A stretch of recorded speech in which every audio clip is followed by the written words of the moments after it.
Good morning dear students.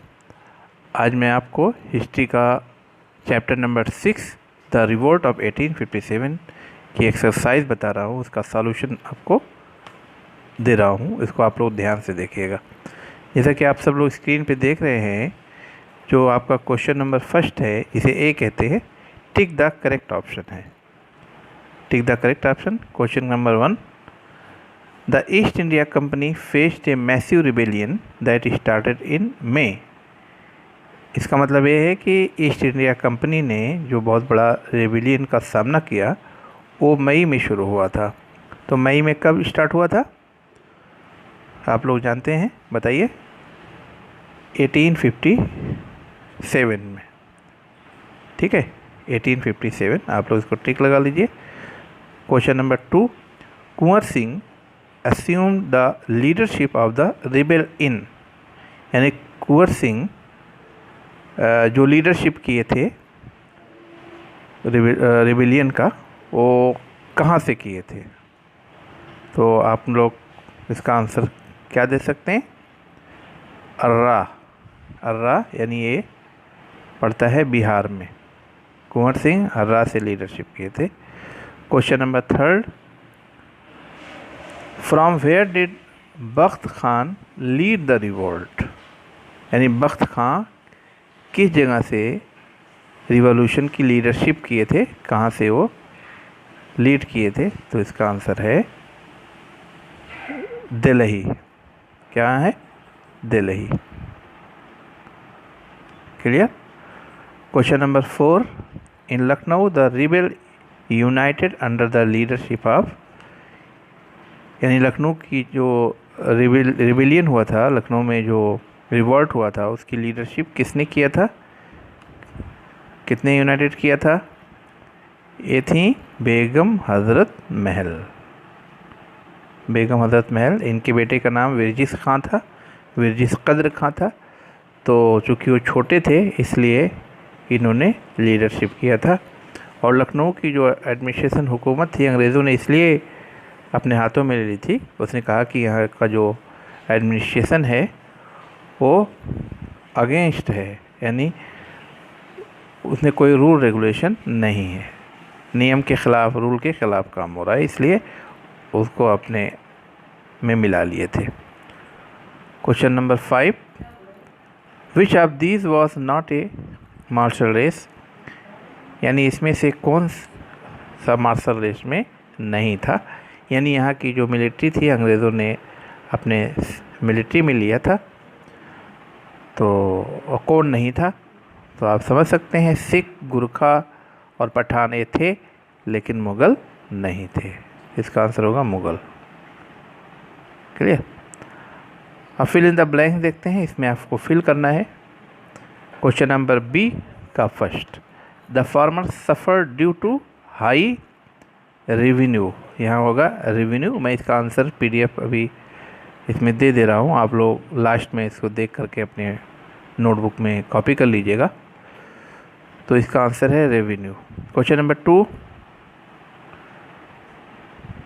Question number 1 हो गया। Question number 2 देखिए, इन ब्लैंक्स है, Lord Canning was raise to the dignity of an earl, यानी कि lord Canning को post दिया गया, उनकी डिग्निटी बढ़ाई गई, ईयर कर लिया गया। लॉर्ड कैनिंग आपको मालूम होगा कि ये फर्स्ट वायसराय थे। तो इसका आंसर क्या होगा? 1858। 1850। क्वेश्चन नंबर 3 देखते हैं। क्वेश्चन नंबर 2 का क्लियर आंसर है 1858। थर्ड देखिए, there was a Santhal rebellion in, fill in the blanks, and another at Vellore in, इसमें ईयर बताना है। तो इसमें there was a Santhal rebellion in में होगा 1855 टू 56, और वेल्लोर इन के बाद होगा 1806।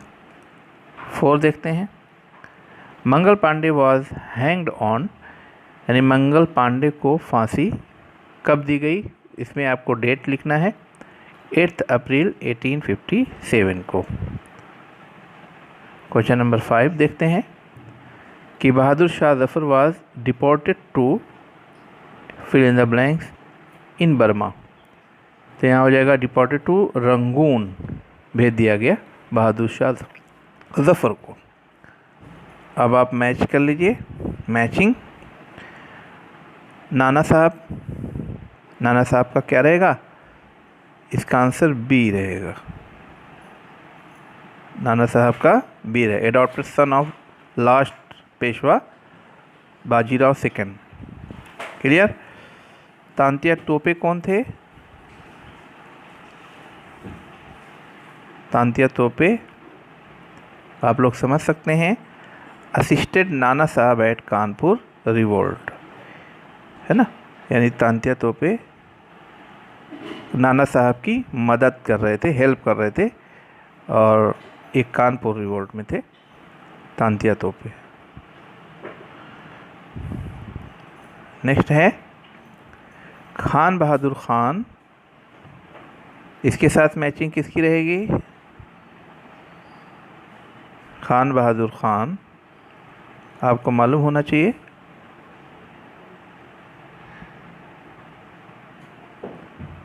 Lead the revolt from Bareilly, यानी ये डी रहेगा। ये बरेली से रिवॉल्यूशन की लीडरशिप किए थे। जो रिवॉल्ट हुआ था, है ना, उसकी लीडरशिप किए थे कौन? खान बहादुर खान। नेक्स्ट देखते हैं बहादुर शाह जफ़र। बहादुर शाह जफ़र आपको मालूम है, इसका answer exiled by the British in Rangoon, उनको रंगून भेज दिया गया था, तो इसका आंसर ई हो जाएगा। क्लियर? और रानी लक्ष्मीबाई आपको मालूम ही है कि इन्होंने झांसी से लीडरशिप किया था, तो इसका आंसर सी हो जाएगा। क्लियर? तो इस तरीके से आपका fill in the blanks clear होता है। अब आप नेक्स्ट एक्सरसाइज पे आइए। Answer the following question in 1 और 2 वर्ड्स। ये क्वेश्चन नंबर डी है, तो डी का आंसर बहुत आसान है। जैसे क्वेश्चन नंबर 1 देखिए, who was the first viceroy of India. मैंने आपको बताया कि लॉर्ड कैनिंग इसका आंसर होगा, lord Canning. Question number 2, name the adopted son of Peshwa Bajirao second, तो इसका आंसर हो जाएगा Nana Sahib. Question number 3, who was the first soldier to protest against the greased cartridges, तो इसका आंसर हो जाएगा Mangal Pandey. Question number 4, who challenge the British authority from Jhansi, तो इसका answer Rani Lakshmi Bai. Clear? Question number 5, in which country did नाना साहब take refuge, यानी कि नाना साहब किस कंट्री से बदला लिए थे जा कर के, तो आपको इसका आंसर दें नेपाल। ठीक है, तो नाना साहब और बेगम हज़रत महल, इन्होंने अंग्रेज़ों से बच करके नेपाल से अंग्रेज़ों का मुकाबला किया था, वहाँ से लड़ाई लड़ी थी। तो इस तरीके से क्वेश्चन नंबर डी कंप्लीट होता है। अब क्वेश्चन नंबर ई देखते हैं। क्वेश्चन नंबर ई थोड़ा लॉन्ग है, तो इसका आंसर हम आपको पीडीएफ में दे रहे हैं, और आप इसको नोट कर लीजिए। मैं एक बार थोड़ा क्लियर कर दे रहा हूँ। क्वेश्चन नंबर 1 रिपीट कर दे रहा हूँ। How was social discrimination a reason for revolt of 1857? How was social discrimination a reason for revolt of 1857, यानी 1857 का जो रिवॉल्ट था वो सोशल डिस्क्रिमिनेशन का रीज़न जो बताया जाता है कि रिवोल्ट का कई रीज़न था, उसमें एक सोशल डिस्क्रिमिनेशन भी रीज़न था। तो इसी सेंस में कहा गया कि 1857 का जो रिवॉल्ट था वो सोशल डिस्क्रिमिनेशन कैसे रीज़न बना, यानी ये कैसे रीज़न था। तो इसमें आप बताएंगे कि social discrimination faced by Indians, यानी सोशल डिस्क्रिमिनेशन इंडियंस फेस किए due to the social policies of the British, यानी रेशियल पॉलिसीज़, यानी कि अंग्रेज़ों की जो रेशियल पॉलिसीज़ थी वो उसकी वजह से सोशल डिस्क्रिमिनेशन का सामना किए इंडिया लोग। क्यों? क्योंकि ब्रिटिशर्स जो थे वो अंग्रेज़ों के लिए अलग पॉलिसी बनाते थे और इंडियंस के लिए अलग उसको फॉलो करवाते थे, यानी दोनों में फ़र्क करते थे। In many cases the Indians were not allowed to enter parks, gardens, roads and other facilities. बहुत से केसेस में पाया जाता है कि इंडियन को पार्क में, गार्डन्स या रोड्स या और कुछ ऐसी फैसिलिटीज़ थी जिसमें परमिशन नहीं दी गई थी इंडियन को। तो इंडियन जो एजुकेटेड इंडियंस थे, जो पढ़े लिखे इंडियन थे, उनको ब्रिटिश गवर्नमेंट में कभी भी ऊंचे ओहदे पे नहीं रखा गया। Educated Indians serving the British government were never appointed to higher post. तो इसका ये आंसर होगा। ठीक, क्वेश्चन नंबर सेकंड देख लेते हैं। पहला तो हो गया। क्वेश्चन नंबर सेकंड है, how did the British impoverish the cultivators, यानी कि कैसे ब्रिटिश कल्टिवेटर्स को यानी किसानों को और गरीब बना दिए, इम्पावरिश बना दिए। कैसे अंग्रेज़ों ने इंडियन कल्टिवेटर्स को और ज़्यादा गरीब बना दिए। इसका आंसर है the farmers suffer due to high revenues imposed on them, यानी कि जो किसान थे वो बहुत ज़्यादा रेवेन्यू के तले दब गए थे, यानी हाई रेवेन्यू उनके ऊपर इम्पोज कर दिया गया था, उनके ऊपर लाद दिया गया था। मतलब कि उनके ऊपर टैक्स बहुत ज़्यादा लगा दिया गया था। रेवेन्यू देने के लिए उनको मजबूर कर दिया गया था कि आप अपनी क्रॉप का, अपनी फसल का, अपने खेतों से जो पैदा हुए क्रॉप्स हैं, अनाज हैं, उसमें आप इतना दीजिए। तो बहुत मजबूर हो गए थे, उनको पैसे की बहुत प्रॉब्लम होती थी। कभी कभी खेतों में कुछ भी नहीं होता था तो वो लैंड ओनर से उधार लेते थे, पैसा उधार लेते थे। तो कभी कभी वो दे भी नहीं पाते तो उसके खेतों को लैंड ओनर ले लेते थे। तो यही है, the farmer suffer due to high revenues imposed on them, the British took away a large portion of their produce, यानी अंग्रेज लोग उनके ज़्यादा पोर्शन को ले लेते थे। Even when the crop failed they were force to pay the revenue by borrowing money from the money lender. अगर कभी क्रॉप फेल हो जाती थी तो उनको ऊपर फोर्स किया जाता था कि वो रेवेन्यू को अदा करें, है ना, मनी लेंडर से पैसा उधार लें, तो बेचारे लेते थे। क्वेश्चन नंबर थर्ड देखते हैं। Right A short note on the annexation of Awadh. Awadh को एनेक्सेशन करने में, मिलाने में जो पॉइंट्स है उसको आप शॉर्ट नोट्स बताएं, शॉर्ट नोट्स लिखें। यानी अवध को अंग्रेज़ लोग अपने मिला लिए थे तो उस पर शॉर्ट नोट लिखना है। तो वेरी शॉर्ट नोट्स यहाँ पर दिया गया है, मैं दिया हूँ, आपको लिखना है नोटबुक में। Lucknow was the capital of Awadh. Lucknow Awadh की कैपिटल थी। बेगम हज़रत महल लीड द रिवॉल्ट। बेगम हज़रत महल रिवॉल्ट की लीडरशिप कर रही थी, लेट कर रही थी। Finally the British forces capture Lucknow. Last में होता क्या है कि ब्रिटिशर्स जो है वो लखनऊ को कैप्चर कर लेते हैं, अपने कंट्रोल में ले लेते हैं। और जो रानी बेगम हज़रत महल हैं, क्वीन बेगम हज़रत महल, वो भाग जाती हैं, नेपाल बचकर निकल जाती हैं। तो क्वीन एस्केप टू नेपाल, बचकर चली जाती हैं। ठीक है, ये है question number 4। What were the main centre of the revolt of 1857। आपको इसके मेन सेंटर लिखने हैं कि 1857 के रिवॉल्यूशन में या रिवॉल्ट में कौन कौन से सेंटर थे। तो उसमें कई सेंटर हैं, जैसे पहला मेरठ, सेकंड दिल्ली, थर्ड कानपुर, 4 लखनऊ, 5 झांसी, 6 बरेली, 7 ग्वालियर, 8 अर्रा यानी बिहार, 9 फैज़ाबाद। तो ये प्लेसेस हैं जहाँ पर रिवोल्ट का सेंटर था। क्वेश्चन नंबर 5 देख लेते हैं। What was the nature of the revolt of 1857। तो इसको बता दें कि इसका नेचर क्या बताएंगे, इसका नेचर क्या था रिवोल्ट ऑफ 1857 का।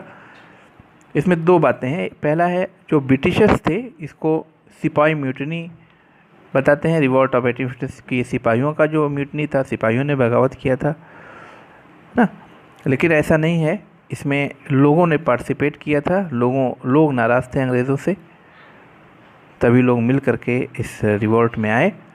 तो आपको इसका आंसर इस तरीके से देना है। The British authorities call the revolt of 1857 sepoy mutiny to reduce its significance. है ना। यानी इस रिवॉल्ट की वैल्यू को कम करने के लिए अंग्रेज़ों ने कहा कि ये जो रिवॉल्ट ऑफ 1857 है वो सिपाही म्यूटनी है, लेकिन the revolt was characterised by Hindu Muslim unity as people of both communities fought together. लेकिन जो ये रिवॉल्ट है उसमें हिंदू मुस्लिम यूनिटी दिखाई देती है, सभी लोग मिल करके, सभी कम्युनिटी को मिल करके साथ साथ लड़ते हैं। तो इसका आप नेचर बता सकते हैं। मैं इस चैप्टर का जो PDF है यहाँ पर दिखा रहा हूँ, आप लोग देखिए।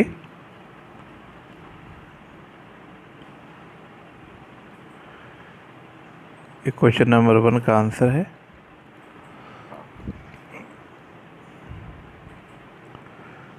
क्वेश्चन नंबर B का आंसर है। क्वेश्चन नंबर C का आंसर है। क्वेश्चन नंबर D का आंसर है।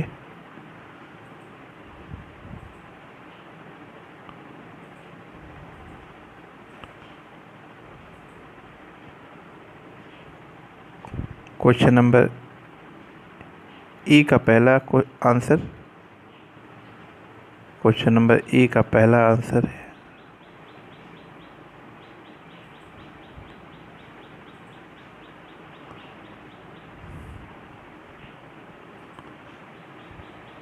क्वेश्चन नंबर E का दूसरा आंसर, ये दूसरा आंसर है।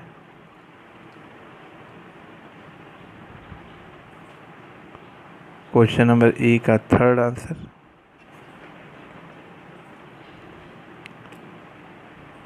क्वेश्चन नंबर E का फोर्थ आंसर।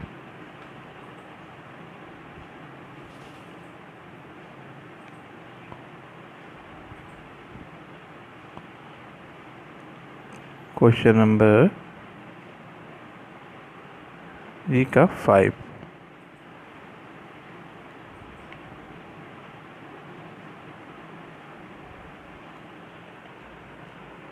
ठीक है, तो इस तरीके से कंप्लीट होता है। आप लोग इसको अपनी कॉपी में फेयर कर लीजिए। फिर मिलते हैं नेक्स्ट वीडियो में। Okay, thanks.